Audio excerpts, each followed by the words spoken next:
Wait a second, we'll get there. Just try again. Still too quiet? It's fine.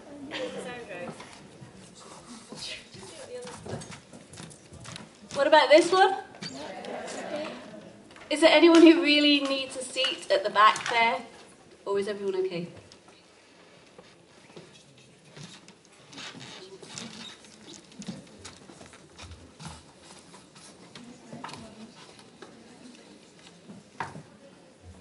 Okay, good evening and welcome to our Women Undecided debate here in Southleaf Parish Halls. Can you all still hear me okay, or do I need that a bit closer? Yeah, so I see most of you look like you are women, and hopefully you're also undecided, or most of you are undecided. And I'm hoping that, I might just actually just pull this up so that I'm not leaning forwards. I'm hoping that perhaps some of you are also a bit like me, a little bit conflicted, maybe a bit confused and uncertain, and just perhaps just anxious to get it right come September the 18th and put that cross in that right box. My name's Vicky Allen, and I'm your chair for today, and I'm a journalist.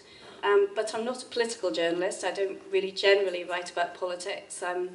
And this is actually the first political debate I've chaired, so a big first for me. But also, this debate didn't really didn't begin as a big debate.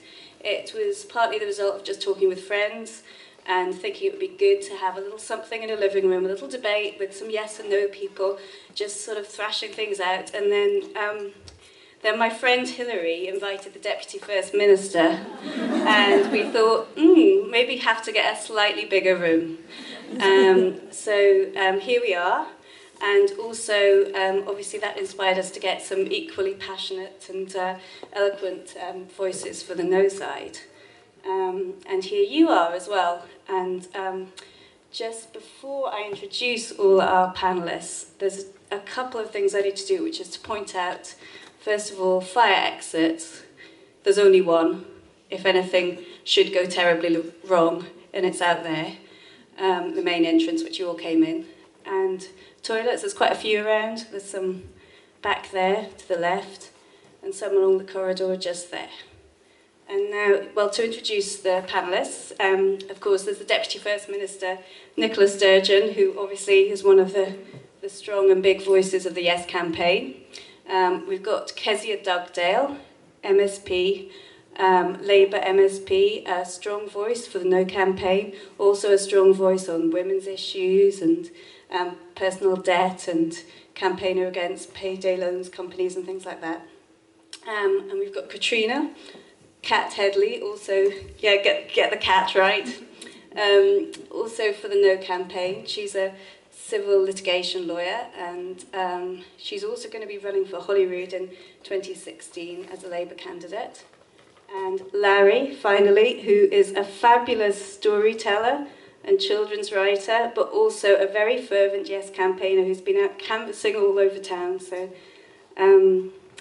thank you to all of you for coming tonight. And before we go on to the questions, because this event is really all about you, it's about the questions you have and the issues that might just help you decide come the day that we all have to vote. And so I'm actually dedicating quite a lot of the night to those questions. But first, before we do the questions, we'll have 5 minutes of summing up, not summing up, of presentation, arguing of the case from our various different, from our yes and no campaigners. And I think, well, we tossed the coin to decide who would do it. And I think, did we end up with, it was Nicola first. So the Deputy First Minister, Nicola Sturgeon, to tell us a bit about why she said yes.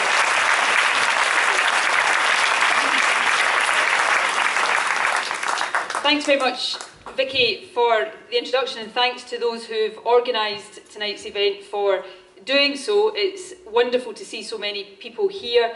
The last time I was in this hall must be about a year ago when I took part in a Yes public meeting, and the wonderful late Margot MacDonald was on the panel that night with me as well. So it's slightly tinged with sadness being back here this evening, but wonderful event. I love speaking to rooms full of women, and every time I do, I'm always struck with the very, very strong feeling that, or wondering how much better things would be if parliaments across the world looked a bit more like this.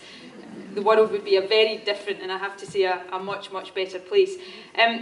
You have a range of questions for us this evening, and that is the most important part of this evening. So I look forward to getting the opportunity with Larry to answer any questions you've got of the Yes campaign. I'm sure we'll have questions on currency, on pensions, on the economy, on how we pay for public services, perhaps on Scotland's place in the world. So whatever it is you want to ask, please feel free to do so. There's no such thing as a daft question in this debate. If it's something that's important to you, if it's something that will influence how you will vote, then it's an important question, and if it's important to you, then it's important to me to get the opportunity to try to answer it.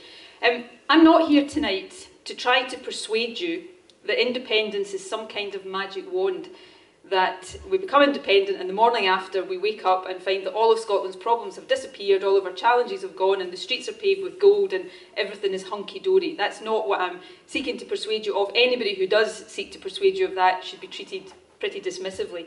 I am here tonight to seek to persuade you that independence is a massive opportunity, a once-in-a-lifetime opportunity to put ourselves, and by that I mean all of us who live here in Scotland, who work in Scotland, who run businesses here, who raise our families here, to put us in charge of the decisions about how our substantial resources as a country are spent, to put us in charge of the decisions that determine and shape what kind of country we are now and in the future. I will absolutely seek to persuade you tonight that Scotland can more than afford to be an independent country. There is no doubt, not a shadow of a doubt in my mind, that that is the case. We're one of the richest countries in the world. If we were independent, we would rank as the 14th richest country in the developed world. When you look at everything our economy produces, divided by the number of people who live here, that gets you our gross domestic product per head of population. That wealth is based on a very strong and diverse economy. We're very lucky to have oil as a country, but it's not all we've got. We do incredibly well in food and drink, in tourism, in advanced manufacturing, in life sciences and renewable energy. We've got a strong and diverse economy. We're not subsidised. Everything we enjoy here in Scotland that we depend on, our NHS, our pensions, are paid for by our taxes and national insurance contributions. So we can do this. The bigger question is why we should do it. And in my view, we should do it to ensure that it is those of us who live here that take the decisions that shape our country, that those big decisions are not taken by politicians hundreds of miles away in Westminster, very often politicians that we in Scotland haven't voted for, that are in government in spite of how we vote in Scotland, not because of how we vote. Being independent gives us the chance to determine how our resources are spent. If we're not independent, we know we face years of further austerity, at the same time as Westminster, regardless of who's in government, is going to spend billions of pounds putting new nuclear weapons on the River Clyde. Is that the right priority for Scotland? Personally, I'd rather see us not spend money on nuclear weapons and invest instead on transforming the provision of childcare. If we're independent, we get the chance to create our own economic policy, to create jobs and opportunities for our young people, to determine for ourselves the kind of social security system we have, one that helps people out of poverty, not pushes them into it. We know that if we stay on the Westminster path, there are going to be perhaps 100,000 more children living in poverty by the year 2020. Children's charities tell us that. If we're independent, we get control over powers around equality, so that we can at long last try to make sure the Equal Pay Act is implemented, not just sitting gathering dust on the statute book. We can do something about women's representation on public and private boards. These are the opportunities that open up with independence. It won't always be easy. We'll have our ups and downs as a country, and as I said earlier, it is not some kind of magic wand, but it is a massive opportunity to put ourselves in charge of our own future. That was me timing myself because I have a tendency to go on a bit longer than I'm supposed to. So that is my case in a nutshell. I know that when people go into the polling station thinking of voting yes or planning to vote yes, I know that for most people it might be a bit scary, it might be a bit uncertain. What big decision do any of us ever take in our own lives where that's not the case? But we take these decisions because deep down inside we know they're the right things to do, and we know we might regret it for the rest of our lives if we don't. We've got a massive opportunity to shape the future of the country we live in now, but perhaps more importantly, to make sure we leave a better country for our children, our grandchildren, and for generations to come. That's the prize that is on offer 4 weeks tomorrow, and I hope we take it. Thank you very much.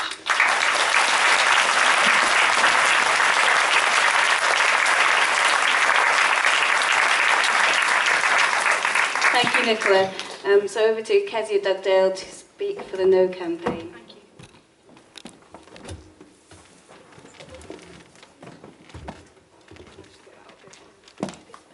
Everybody hear me at the back? Is that an okay tone? Great. Oh. See, better together already. There we go. Right, we'll go for that. Good evening, folks. Listen, it's fantastic to see so many of you here tonight. Before I get stuck into the speech, I just want to say how good it is to share a political platform with Nicola Sturgeon, because I don't think we could ask for a better political role model for women in politics in Scotland today. Nicola was in the Scottish Parliament.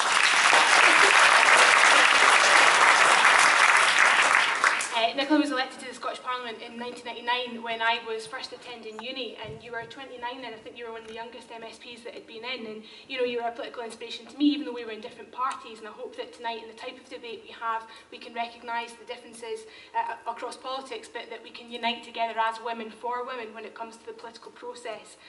So I want to step away from my usual stump speech about independence and talk to you as women about my ambitions for women in Scotland. I get a rare occasion to do that, and I'm going to use it tonight because I'm an unapologetic feminist. Equality brought me into politics, and it's why I joined the Labour Party, and it's a great privilege to serve as an MSP and have that opportunity to use power to advance the cause of women in Parliament. And I hope that I've done that to some degree in the 3 years that I've had in Parliament so far, whether that be around debt campaigning or whether that be on things like the Let Toys Be Toys campaign, tackling some of the occupational segregation that I want to talk to you about tonight. But there are three big challenges facing women in Scotland and across the UK that I want to put to you tonight, and I'll talk about them each in turn, and then hopefully along the way show you why I think that you should say thanks but no thanks to independence. I'll talk a little bit about equality when it comes to the economy, equality when it comes to pay, and then a little bit about equality in the context of education and childcare. So let me just start with that first one about women and the economy. I was thinking today about my gran, and my gran was of that generation that she was probably the first person in our family who was expected to work, to be a woman that went out to work. And when she worked, she had one job, and she had that one job her whole entire lifetime, and she worked in a post office. And then I think about my mum's generation that was born in the 50s, and her generation were probably the first generation that were expected to have a career. And she had a career, and she was in education, she was a teacher, and she went on to do different things. But now when you look at women coming out of university or that are growing up and moving on to adult life, it's not one career that women are expected to have, it's seven. It's 7 different careers over a lifetime, and the jobs and the skills and what you'll need to equip yourself for that life is changing all the time. And of those 7 different jobs, 2 of them are potentially not invented yet. When you sit back and think about that, that's absolutely astonishing. And that's important in this debate because those jobs could very well come from science, technology, engineering and maths. We know that they're the future industries where the jobs will come, and at the moment women are being shut out of those occupations. We face the same occupational segregation now that my mum's generation did in the 60s. And I would evidence that to you by saying, look at modern apprenticeships when it comes to engineering. Only 2% of the engineering modern apprenticeships are undertaken by women. If we don't challenge that and change that, we are locking women out of the jobs of the future. And I think that's something we can tackle now. It doesn't take independence to address that. It takes political will, it takes us coming together as women to challenge the stereotypes and to make that change. So as much as we might lock women out of the jobs of the future, we've also got to be really careful that we don't lock them into the occupations that they're in just now. And that's what takes me on to the issues of pay. Far too many women in Scotland just now are poorly paid and underemployed. And we can address that, and we can address that through the power of education, but we also have to address that through tackling poverty pay. And for me, that's got to be about a living wage. I want to see a living wage for women across the whole of the United Kingdom, not just in Scotland, because if we do that, we'll create wage competition across the United Kingdom, across the whole of the United Kingdom, making sure that work pays. Because right now, 6 out of 10 kids that live in poverty across the United Kingdom come from families where at least one parent works. We can fix that with a commitment to the living wage, and that's what motivates me and inspires me to fight for a Labour government committed to raising that wage, and I think that's incredibly important. But we've also got to talk about how we help those women in low-paid jobs access better paid jobs. And again, that's back to issues around leadership, critical mass, and tackling some of that occupational segregation. So on that final question about how you do that, that's got to be about education. And at the moment, women are losing out on educational opportunities. We know that because of the cuts that the current government are applying to our colleges. 37% reduction in the number of people going into our colleges across Scotland since 2007. That's 130,000 fewer people going to college, and 93,000 of those are women. Women studying part-time that used to be able to go to college in 2007 that aren't getting in the door now. Because it's not good enough for me to say to women, you have to go out and work if we're expecting them to go to low-paid, poorly paid jobs with little opportunity going forward. We've got to give women the skills to compete for the jobs of the future, and that means going back to education. And that second chance of education that so many women lost out on, either because school didn't work for them or they didn't work at school, that second chance to go back is something that we're really suffering from just now. And that takes me on to the final question of childcare. I was delighted to see childcare at the forefront of the white paper when it comes to independence. I was a bit baffled because I don't think you need independence to improve childcare, but I'm glad it's there, and I make this promise to you tonight that regardless of the outcome in the referendum, I will keep childcare at the top of the political agenda in Scotland, because only if we do that will we be able to tackle educational attainment levels, poverty levels, and women's access to the labour market. Childcare is critical to all of those. So can I just say to you in closing that I'm ambitious for my country. I really am, and I'm passionate about gender equality and women fulfilling their opportunities in life. I just don't think independence is the way to do it. Thank you very much.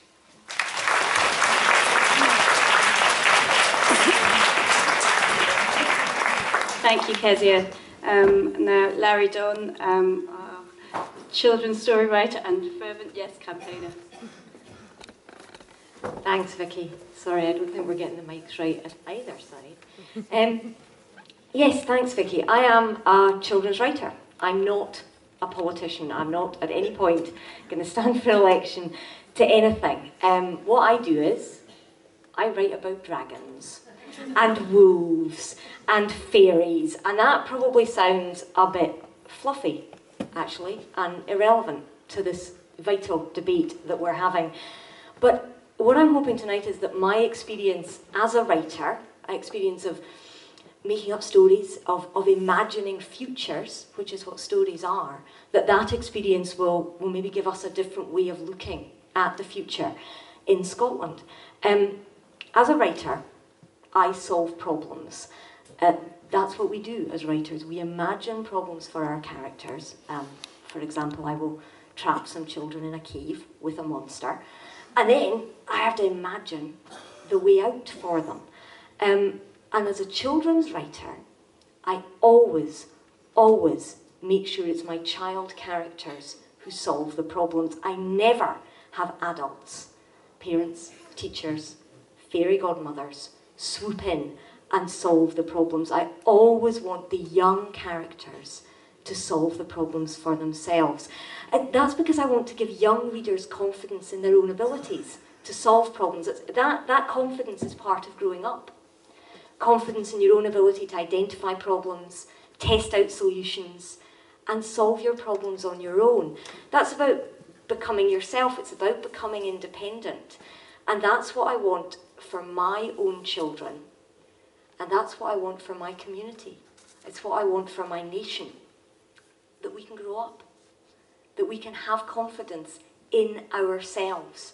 That we can have confidence in our own ability to solve our own problems. That we can take responsibility. That we can stop blaming other people for our problems. And stop expecting other people to sort out our problems. And that sounds really positive. But this writer as problem solver thing isn't all warm and cuddly, because writers invent problems. We create the problems for our characters. I'm the one who shoves those kids into that cave with those monsters. I invent problems, but do you know, in real life, in real Leith, in real Edinburgh, in real Scotland, we don't need to invent problems. We have quite enough problems of our own. Nicola's just proved to us that Scotland is the 14th wealthiest country in the world, or it could be if we were independent. In that wealthy country, 1 in 4 Scotland, 1 in 5, sorry, put it down too far, couldn't read it. 1 in 5 children in Scotland live in poverty. And Scotland has 25% of Europe's potential offshore and wind power. Yet, last year, more than 1 in 4 Scottish households suffered fuel poverty. And our quality food and drink industry has a turnover of £13 billion a year. And yet last year, more than 70,000 Scottish households, Scottish people, visited the Trussell Trust's food banks. And today I discovered that 1 in 3 of those food parcels went to children. And that people picking up those food parcels were often asking for food that didn't have to be heated. Because not only could they not afford food, they couldn't afford to cook the food they were given. I'm sorry, but I just don't see how that is the best of both worlds. I don't see how that isn't a huge problem that we need to solve. With these figures, with these facts, we can't just sit back. We have to take responsibility for these real-life problems. We need our collective imagination to solve them. So, can we do it? Can we create a fairer Scotland? Is that what we, all of us, are going to do next? Because that's what this referendum is about. It's about what happens next. And as a writer, that's what I do. What happens next is what writing is about. It's about getting readers to turn the page, to find out what's going to happen next. And so the future is what writers work with. And this decision, this vote, is about a choice of futures. It's vital to recognise the referendum isn't a choice between yes as a risky journey and no as a kind of comfy staying at home. Yes is a choice of 2 different futures. And in both futures, Scotland will meet obstacles. Of course it will. Individuals, families, communities, societies, we all meet obstacles in our future. We can't predict or control what those obstacles will be. What we can control are the tools we have to help us when we meet those obstacles. And I, personally, I think the power to make our own decisions, to choose and change our own governments, I think the flexibility of being a small, prosperous nation, investing our own wealth in our own priorities, and by the way, almost every one of your priorities, Kezia, in fact every single one, would be one of my priorities. So I don't think we're awfully far apart on this panel. But I think being able to have that flexibility to invest our own wealth in our own priorities, I think that's a really, really useful tool to have as we're heading into the future. So I think this is a choice between 2 futures. Future Y, that would be us. Future Y, where we meet these obstacles and deal with them by electing our own governments and choosing our own path around the obstacles that all nations face. And future N, where we can vote as distinctively as we like, but that never results in choosing our own government or our own priorities or our own Scottish path around those obstacles. So, with future Y, we are in charge. We take responsibility for our own mistakes and our own successes, and there will be both, and we make our own decisions.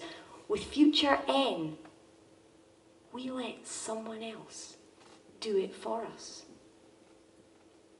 So, this is all about what happens next. It's not just about the 18th of September, it's about what happens after that.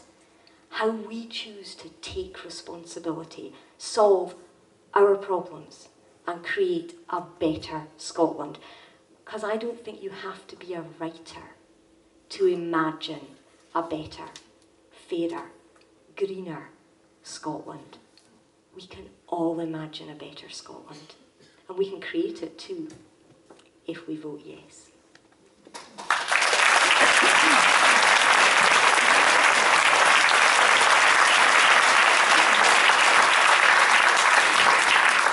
Thanks, Larry. So over to Kat for future M, or some other kind of future. You're going to have to forgive me for the lectern, but as a court lawyer, habits die hard. So. Yeah.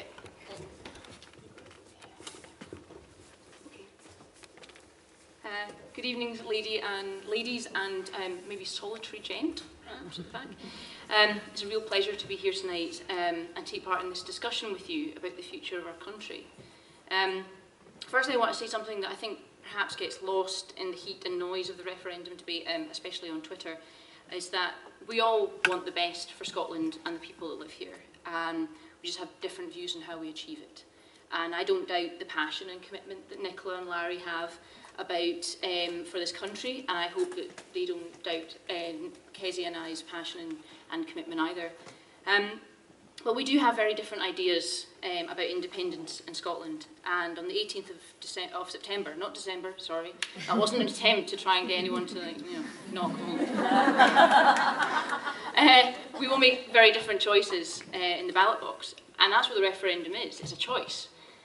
And so why am I voting no? To put it as simply as I can, I don't see any reason to vote yes. That was the first. Ooh, a little bit of a heckle there we go. And I'll explain why. I truly believe that Scotland is better and stronger as part of the UK, and the problems that we have are not answered by independence. I think the problems that we have are answered by better governments with better policies and the political will to make the changes that they want to. And independence isn't needed for that, nor can guarantee it. The SNP is the driving force of the Yes campaign, and they wanted independence for all of their 80 years. It's been their defining goal. And they've wanted independence in times of war and in times of peace, in times of prosperity, in times of austerity, and before and after oil was discovered in the North Sea, and whether there was a Labour, Conservative or coalition government. And they've wanted independence no matter what. And to every problem for them, independence is the answer. But now the SNP and the broader Yes campaign have to explain what independence means for Scotland and what for all of us. And they don't have, as far as I'm concerned, credible answers on some of the most important questions. How would we join the EU? How long would it take? On what basis? What would happen to cross-border pensions, savings and mortgages? What would happen to 360,000 jobs with companies that are based in the rest of the UK?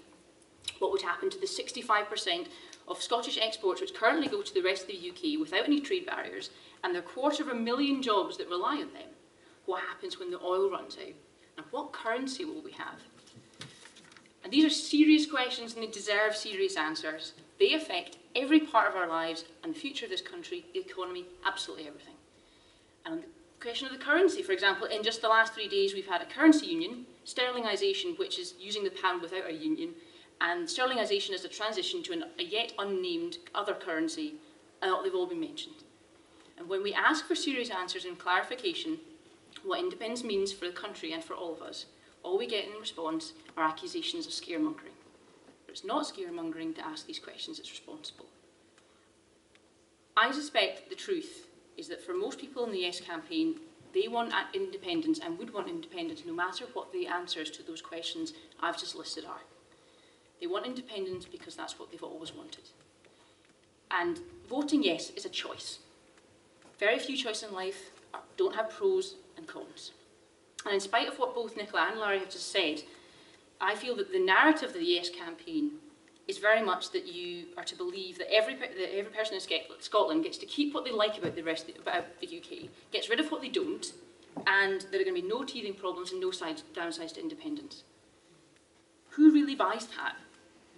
I appreciate the honesty that we've had today, but I don't feel that is the narrative that comes over in the broader discussion in the country.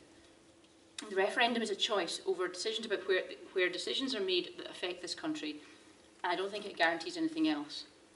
So in June, I read a really interesting newspaper article that had interviews with a number of different Yes voters across the political spectrum. and there was a wide variety of people.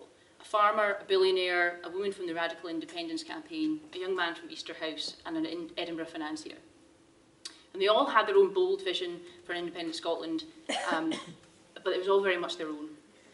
When the Edinburgh financier's vision of a right-leaning country was put to the woman from the Radical Independence Campaign, she said, that's just not going to happen.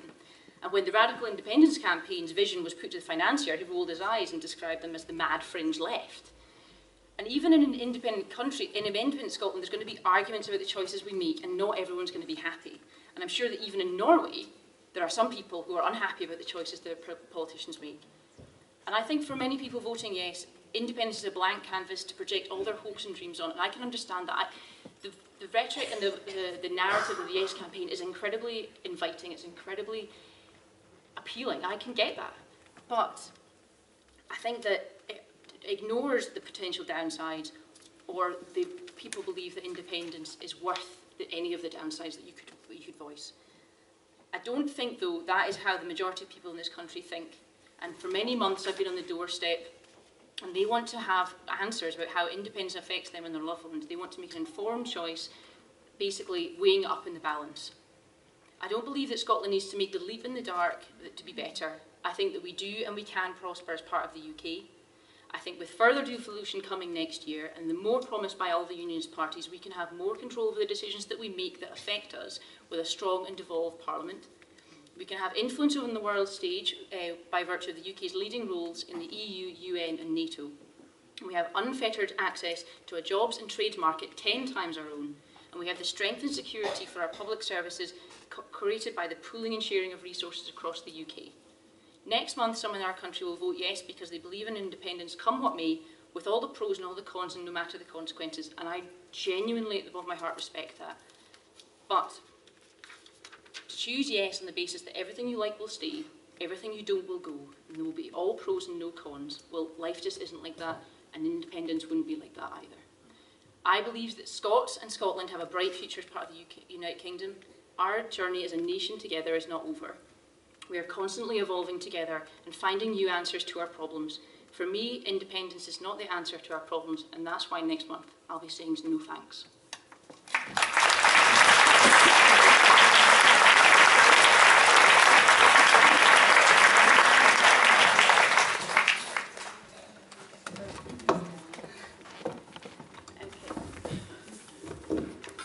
Thanks, Kat. So obviously a lot already to think and talk about there. But before I open to questions, and I genuinely want the questions as much as possible to come from people who really are undecided, rather than people who've maybe already made their mind up. And I just wanted to actually just get a feel for what the issues were that people were really, that they were concerned about, were kind of bugging them, and maybe that they would like to be talked about here tonight. So just thought I'd just ask for a show of hands on whether these particular issues concern you. Obviously the big one, currency.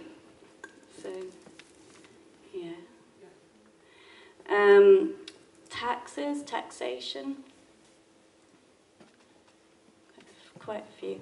Childcare. Jobs. Okay, that is a big one. General kind of state of the economy, which I guess relates to some of those things we already talked about. Yes. Environment. Social inequality, the gap, yeah, that is a big one. I think that has shown up in a lot of polls and stuff, that is what people are concerned about.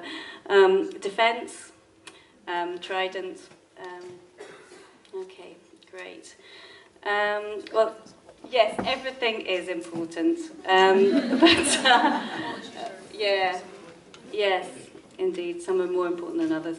But so just to begin with, I wonder if there's anyone wants to first put a, oh yes, two up already, so maybe could we just have someone go and take maybe the lady nearest to that aisle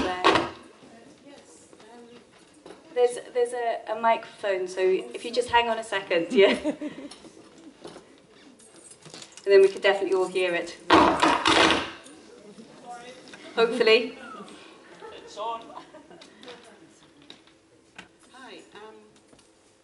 I would like to quote out of from the Indie Briefs in the Stushy, this magazine that's turned up in my courier in Dundee.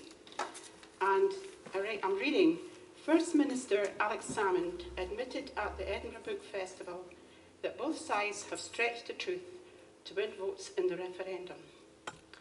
It made me think of elastic and the tensile strength that's used for different reasons. And frankly, I feel that I'm inclined to think this is something to do with how he feels, but I haven't heard it said from the other side. An admission that he's stretching the truth. Is that a question or it's a question? It's a question that we're expected to believe. The white paper, it's going to be a wonderful utopian world we're going to live in, and frankly, I just don't see it. And I am actually concerned about the breakup of what's happening in this country. And yes, I have got one question I'd like to ask, which is relevant. Older people in Scotland and England, if they want to join their families, either or, it's Scotland or England, depending on where one lives and where the other one lives, they have the ability, if they're assessed for care, the local authority they live in will pay for their care to go and live beside their family in England and vice versa. In two separate states, is that going to happen? That they're going to be able to move to the other side of the border, either or, to be with their family and have it paid for by their local authority where they have lived all their lives and they want to be with their family. Surely that is one huge big breakup of families. Okay, so actually, I think you posed two questions there, because in the Possibly. first place you were asking about trust. I think how do we trust, and is there so much stretching of the truth that it's actually difficult to know what to believe? And secondly, it was specifically about old people and who might be living separately from their family. Maybe I give it to Nicola to start. Thank you. Is that microphone on? Yeah. I don't know. Yes. Hello. I've not come across the Stushy. I think I would like to, actually. It sounds like a really good read. I haven't seen the quote you're talking about, but I have seen Alex comments at the book festival earlier this week or last week, I can't remember, reported. I think what he was saying, and saying pretty frankly, is that politicians, whether it's in this debate or any debate, and I'm a politician, so I'll accept my share of the blame for this, we tend to put the most positive spin on our side of the argument as we possibly can, and I accept that we all do that, and I'm pretty sure Kez would accept that her side do that as well. But everything I am saying in this debate, I believe in my heart and I believe in my head.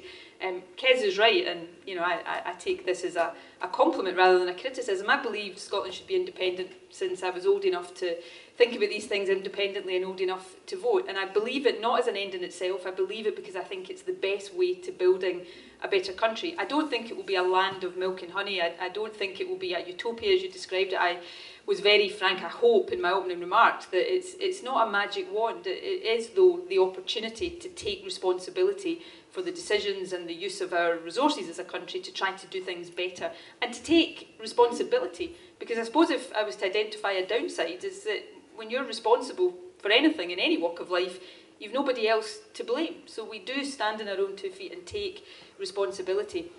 In terms of what you said about breakup, and again, this is something I feel very strongly about. Kez talked about her gran.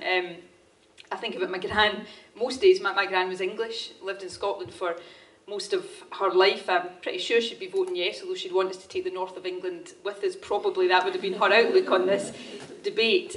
I've got family in England, and I do not see independence in any way as turning our backs. The ties that bind Scotland to the rest of the UK, the family ties that I have, the historic ties, the cultural ties, the social ties, these are not about how we're governed, they're not about politics, these are about people, and they will endure regardless, as they should. Scotland will always be part of the British Isles. You know, we're not being sawn off and floated off into the North Atlantic somewhere, but we'll be a part of the British Isles, cooperating with the other members of the family of the British Isles on the basis of equality of status. And I think that will be good for us, and I think it will be good for our relationship with others. On your point, your specific question about social care, I used to be health secretary, so it's an area of policy I know well.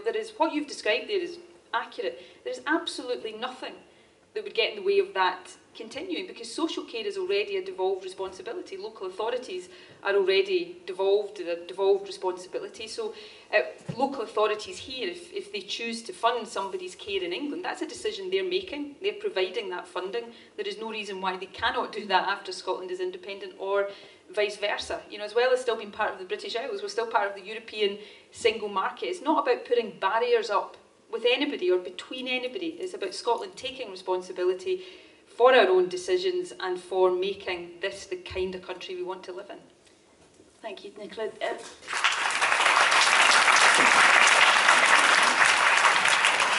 wonder if there's anyone from the no side who wants to... Who do you want us to do the questions? I think, I'm not sure if everyone does want to talk on each question. If you want to talk. You've got something to say on that one, okay, so...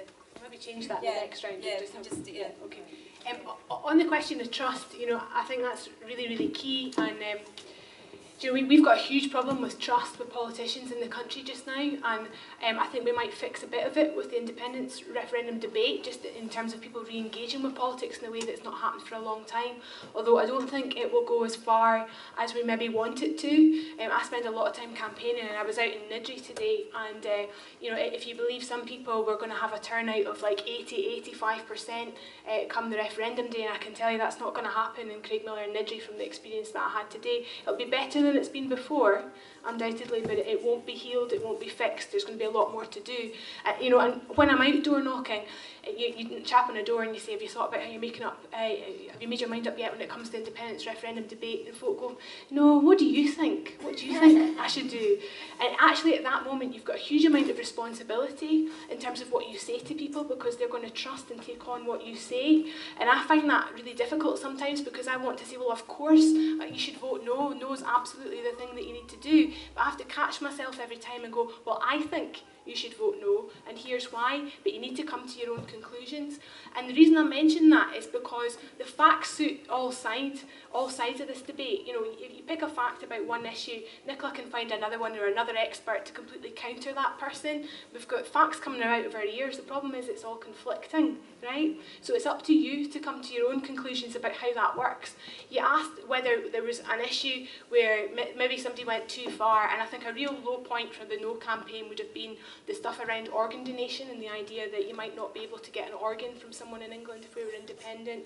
And for me that was bad, because it works in no one's interest in Scotland or England for that to be the case. Because could you imagine if somebody in Newcastle, the match for that person was in Scotland and they wouldn't be able to get it? There was an equality about why that was wrong, because people in Scotland and England would have benefited in equal terms on that. That takes me to the care question. I think that's slightly different. Nicola's right, there's no reason why that couldn't happen, but it's not guaranteed. It would need to be negotiated. There would need to be a discussion between these two countries. I think it would happen, but I think there'd have to be a conversation first. So back to, do you want to Local authorities do these things between themselves anyway just now. So Glasgow or Newcastle local authorities would have that conversation. It would be nothing to do with the Scottish Government and the UK Government. It's nothing that would have to be negotiated. It's a practical, a contractual arrangement between these councils just now. There's absolutely nothing that would prevent or get in the way of those kind of sensible arrangements continuing. Sometimes Scotland has those kind of arrangements with other countries that are already independent. So these are practical things.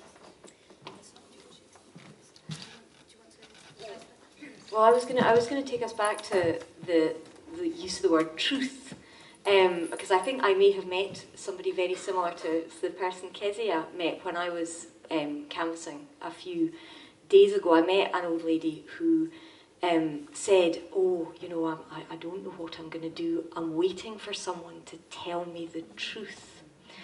And I felt exactly, I think, the way you do. I said, "Oh well, you know, I'll tell you." Because I believe that you are totally sincere about what you're saying, and that we are totally sincere about what we're saying. None of us are we're all giving you our best vision of the future of Scotland. I think we're concerned about the same problems. We're trying to solve the same problems. We're just giving you different visions. And this is what I said to this lady. I said, I will tell you one thing. I will tell you my truth about the future of Scotland. But if someone else was on the doorstep, they would be telling you their truth. And I said, you know, the real truth is you have to make up your own mind. There's not someone marking this debate who's going to whisper in your ear what the right thing to do is. And you're absolutely right, there are facts, and the facts can be used. Goodness me, I've discovered just before I sat down, I'm sitting at a table with 3 lawyers. I am not a lawyer. And lawyers, you know, the facts can be used to prove almost anything, but this debate is not just about facts, it's about hopes, it's about aspirations, it's about opinions and fears and doubts and questions. Those are not truths. Those are questions. Those are us looking at the future and thinking about what we want. And there is not one absolute truth. This lady and the person you spoke to as well, and you, everyone who is still undecided, you have to listen to us. You have to weigh it up. You have to think about what you are passionate about, what your priorities are, what your aspirations are for you, for your family, for your future. And you have to decide your own truth. And it's a really hard decision, and we accept that. And we're